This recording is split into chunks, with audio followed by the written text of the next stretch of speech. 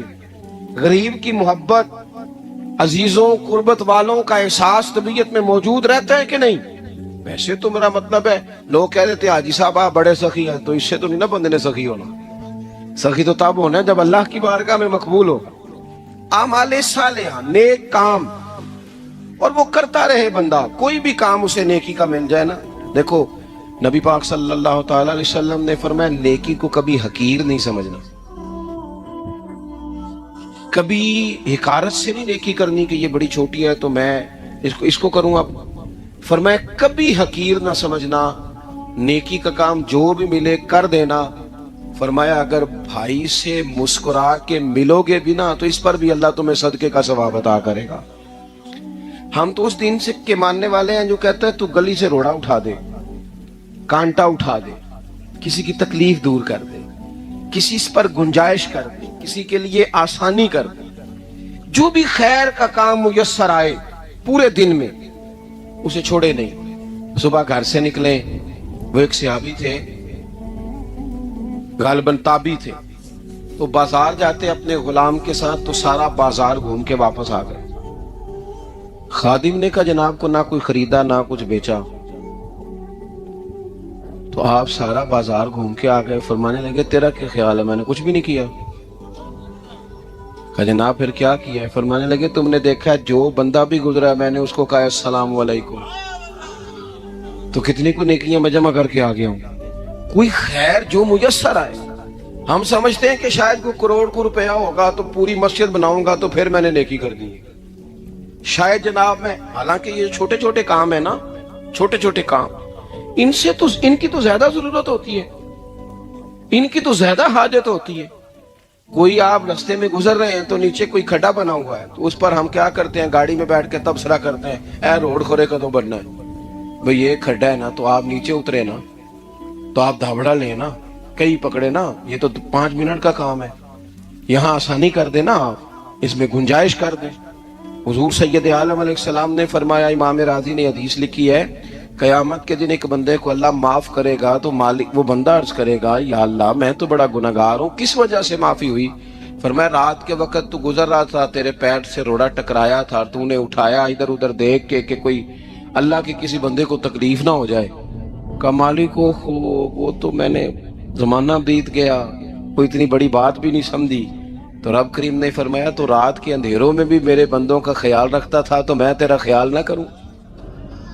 کوئی عمل ہمارے ہاں لوگ کوئی کام نہیں کرتے، بالکل نہیں، کوئی کام نہیں، نہ بڑے نہ چھوٹے نہ سمجھدار نہ ان پڑھ، کچھ بھی نہیں. نشستن گفتن برخاستن، بیٹھو راج کے گپے مارو، تبصرے کرو فلانا کچھ نہیں کر رہا، فلانا کچھ نہیں کر رہا، اس کے بعد اٹھ کے چلے جاؤ.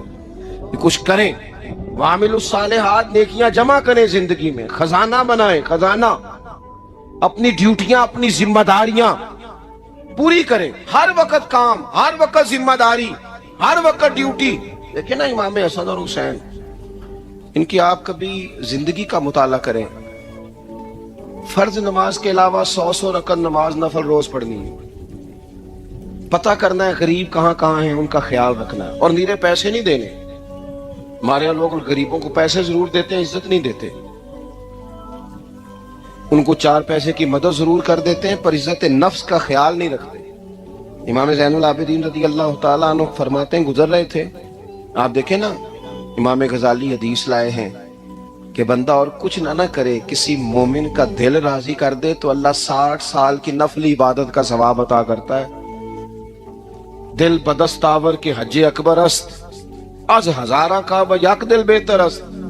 کسی کا دل خوش کر دینا، اس کو راحت دے دینا، اس کو قرار دے دینا، اس کے لیے کوئی ایسا سامان کر دینا کہ بندہ مطمئن ہو جائے، سکون ہو جائے.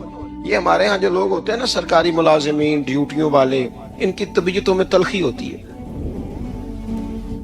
یہ اگر صرف پیار کرنے لگ جائے نا. میں کچھ میڈیکل سے وابستہ لوگ میرے احباب میں سے ہیں تو میں ان سے کہتا ہوں کہ شفا تو اللہ نے دینی ہے، چلو تم دعائی تو آج کے دیا کرو نا، تم آنے والے کی بات تو توجہ سے سنو. وہ بیچارہ اپنی بات، ہمارے بزرگ تھے تو تعویذ لکھا کرتے تھے، بڑے عالم تھے،